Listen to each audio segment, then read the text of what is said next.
Hello, I'm Chase Lehman. I'm actually bringing to you Masters of the Deep, a game by World of Rivals. In Masters of the Deep, 2 to 4 players take control of a faction. They gather their fighting forces. Through strategic moves and a little bit of luck, they will destroy the opposition in this underwater, under the sea adventure. So let's go over it a little bit, just a little overview of what's in the game, and then we'll talk a little bit about how to play. What's included in the game is 4 factions, all with their own miniatures, as you can see here. We have this is called the Lurk, which contains a bunch of hex tiles. Each hex tile has something specific to it that actually affects the way you move onto it and interact with it on the board. Each faction has their own character cards, and each character card gives you every single thing you need to know about those characters. Also included is your activation card. This is how you actually do your movements and your attacks and your attack actions, and this is actually where all the gameplay actually comes in to effect. Also, you get your loot cards, your lurker cards, your event cards. These are things that are happening during the game and will affect gameplay dramatically. You have your ether tokens. This is what you use in order to buy things. Your specials, sometimes other units, things like that. Of course, your heart tokens, just in case you take any wounds. Your dice, the white, red, and black, going in order from that. The weakest being the white dice, the runner-up being the red dice, and the best dice you can have in the game being the black dice. There's a bunch of specialty tokens from things like poisoning characters, stunning characters, all of that goodness. And of course, just getting these awesome and really detailed miniatures is just like one of the best parts about the game. One of the main things you have to think of whenever starting your game is how many players you're going to have. So it could be a 2 or 4 player game. There are 4 factions to choose from, so it can be up to 4 players. Right now, me and Marcus are going to be playing a 2-player game, obviously. So we have 120 points each to work with. In a 4-player game, you have 75 ether points to work with. Ether is the thing in the game that actually allows you to buy starter items and then also in the future be able to do your abilities that are listed out on the card. In order to put your army together, you figure out the ether cost of each unit you want, and you take that away from, of course, the total amount. So this is Tobias the Songsmith. He's one of my favorite characters in the game. He comes with some awesome abilities, one costing 3 ether, one costing 1 ether, and one that's free. So during the game, whenever I'm actually going and making attacks, searching things, doing whatever, I'm going to be using these abilities and actually spending that ether in order to use them. Other cool things about the beginning here and the setup is you actually can start off with starter items and starter abilities. So instead of just being a basic character, I can also take that basic character and I can add things like pickpocket to the character for 5 ether. I can add mind tricks to the character. In mind tricks, I can reduce an enemy model's speed to 0 for 1 entire round and then discard the card. It's just fun little things that add a little bit of vibrance and replayability to the game, making the characters look just a little bit different every single time you play. This is the actual game setup here. In the game setup, you pick your faction. I've chosen the Cog. Marcus has chosen the Nautilus. And then you actually build your army according to how much ether you have. So we've already built 2 little starter armies here. These are just example armies. This isn't exactly a 120-point game, but I just want to give you guys an example of what you can make to start us off with. So in the very, very beginning here, when we're actually setting up the entire game, we make sure everything's set up nice. We have our loot, lurker, and event decks. We have our hearts, our ether, and our special tokens and our dice kind of reachable for everybody. And then we just actually set up in our starter areas here. So as you can see here on the actual map, you start off with these little starter areas that have the Rivals logo on it. That will be your points of deployment for your units. So I set up my guys here. Marcus has set up his on all 3 of the starters over there. So in order to actually set up your lurk map, this is called the lurk. It's kind of our name for under the sea.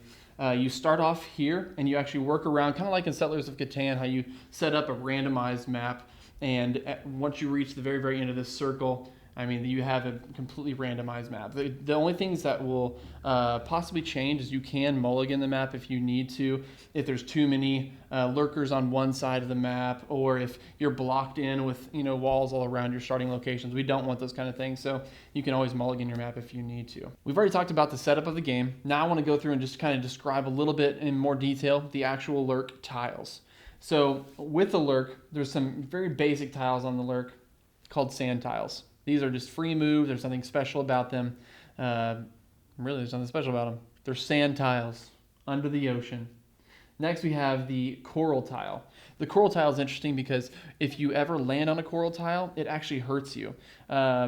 It's actually a minus to your defense. You actually degrade your lowest defense die. So if I have, a red die, for instance, for defense, then I will have to switch that out for a white, which is lower. It's actually degrading your tile. So if someone shoots at me, it's worse if I'm on a coral tile. The cool thing about coral tiles, though, is that you can actually search the coral tiles. If you search the coral tile, you roll a die. If you roll a skull, of course, you get a loot item from the top of the deck, which is pretty sweet. Next to the rock tiles.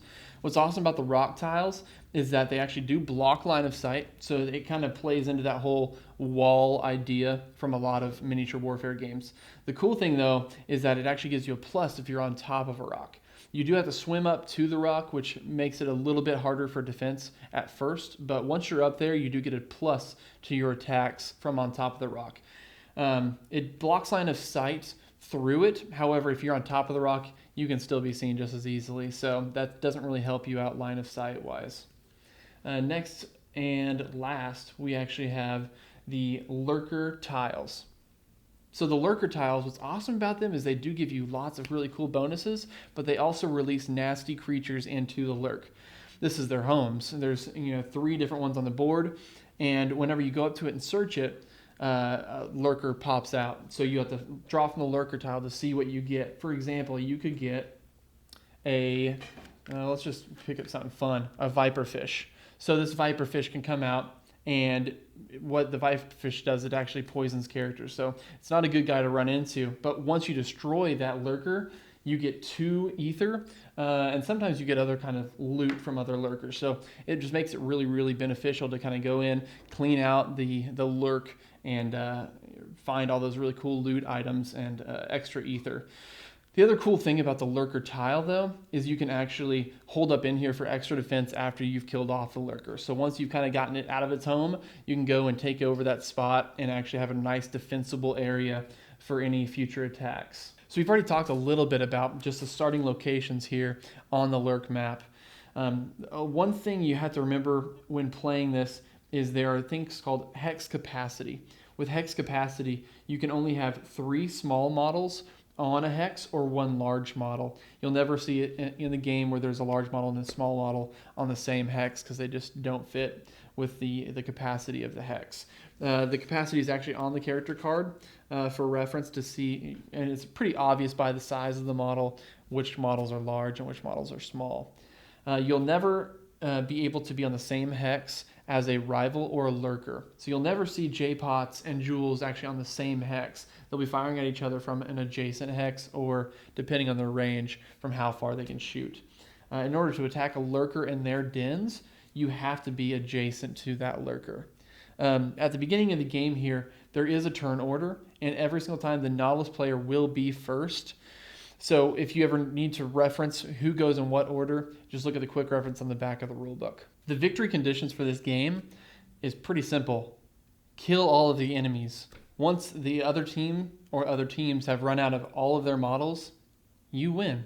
It's pretty easy. The way this game actually works, though, is through what's called the activation card. And the activation cards, there's 3 columns: the movement column, the attack column, and the end column. I'm just going to talk a little bit really quick about the movement column. In the movement column, you can do 2 different things at the same time. So the way the game works is you actually activate a hex. So for instance, if I decide I'm going to activate this hex with Tobias and these 2 Clockwork Infantrymen, I activate that hex. Now each one of these models can actually do something because that entire hex has been activated. So each of the models can do a movement and they can do a movement action. The cool thing about the movement column is you can do both. So for instance, Tobias, let's just say he decides to run 1, 2 for his speed, and then also wants to do a movement action. So let's give him charge also. Charge, what that allows you to do is move 1 extra space, but it weakens your attack, but it gets you closer to your enemies. So it's sometimes good to weaken yourself in order to get there faster. What's cool is I also activated these other 2 models on this hex. So now they, if they wanted to, can move and do another action. That's kind of the really cool thing about the movement column. You can do both things. Once you get through all these movement activations, you can then also do what's called an attack from the attack column. There's 2 things in the attack column also. There's attack and attack actions. The difference between this and the movement column, however, is you can only do one or the other. So for instance, if J Potts decides he wants to attack, he can activate that column and he can attack at range 3. The difference is if he wanted to, instead of attacking, he can then go and do what's called an attack action. In attack actions, you can search or recover. So if I was on this coral hex, for instance, I could search that coral hex instead of attacking, and I could actually roll a die, and on a roll of a skull, I actually get to draw from the loot deck. So I draw a bottle of poison. Now J Potts, who has searched that coral, has a bottle of poison. Whenever you search something, you flip over the tile so you know it's been searched, so it can't be searched twice. The bad thing about the coral, like we talked earlier, it does weaken you, but you can find really, really cool things in that coral tile. So after you've done all these attacks, all these movements, and everything is ended up out of your activation card, everything's on the end column. Once you get that end column, you do the actual end phase, which is you draw an event card. And on this event card, for instance, it's called Carnivorous Coral. And with Carnivorous Coral, what's cool about it, well, not cool about it, is I'm on this coral space with J Potts, so the Carnivorous Coral says, I need to roll for defense. He has a defense of 1 black and 1 red. If I don't roll a shield, which I did not, I rolled 2 ether. If I don't roll a shield, then I get hurt and I have to take one of these hearts, and now I'm -1 heart for being on that coral. The cool thing about the event deck is it brings a lot of change, a lot of just interesting and unique parts to the game, and makes the gameplay just very replayable. So that's how the activation card works. It's a super important part of the game, really the thing that makes it work. And it's actually really, really fun to play around with how you strategize, how you actually do these things. I'm going to talk a little bit about just the actions themselves and a little bit more detail about them. With the swim action, for instance, is in the movement column. There's a few different kind of actions in the movement column. There's swim or land, charging or sharing. So if I decide I want to activate this hex and decide I want to do a swim action, I would put down the person I want to swim, the model I want to swim, and then what's cool about swim is you can actually move 1 extra space. It does degrade your defense a little bit, but that's really it. It also allows you to do things like going up onto rock hexes. With doing that, if I decide to do that, I swim and then I move, roll a die. If I roll a skull, I'm up on top of the hex. It doesn't really help me out that turn very much. It does still give me a little bit of a plus and things like that, but it doesn't do too much yet. That next turn, whenever I do activate it again and land, then it actually does a lot to be on top of those rock hexes. The second thing, if I want to do what's called a charge, I can move 1 extra space. It actually takes away from my attack ability a little bit, but you can get a little bit closer to your enemies in order to do a charge. The next thing is share. So if you have a unit that's adjacent to you or on the same hex, you can share an item, which earlier when I picked up a bottle of poison, I could share this between J Potts and Tobias by doing a share action on my movement actions column. So that's just a little bit about just the movement actions in general. They're pretty simple, but they allow you to do a lot of really, really cool stuff in the game and make it to where strategically you can place yourself in really, really important spots. Next in the attack column, there's attack actions. There's the search action and the recover action. There's 2 parts about the search action. You could search a coral, like we've talked about, or you can search a lurker den. In order to search the lurker den, you have to be in an adjacent tile. you decide, okay, I'm going to do a search action from the attack actions by moving on your activation column. Then you draw a lurker card. So for instance, I could draw and I could get the mutated troll shark, one of my favorite models in all of the game. So the mutated troll shark then comes out. It's a large model and it's ready to wreak havoc on me. What's really cool about getting these lurkers out is you can then try to defeat that lurker and get things like loot or ether from that lurker. Once I defeat that lurker, I can go into that lurker den and actually have a little bit more defense for my characters too. So the bad thing about the lurkers is they have a turn also, and anyone touching their tiles, they can then attack. So the other bad thing about these guys is they have really, really good attack and defense.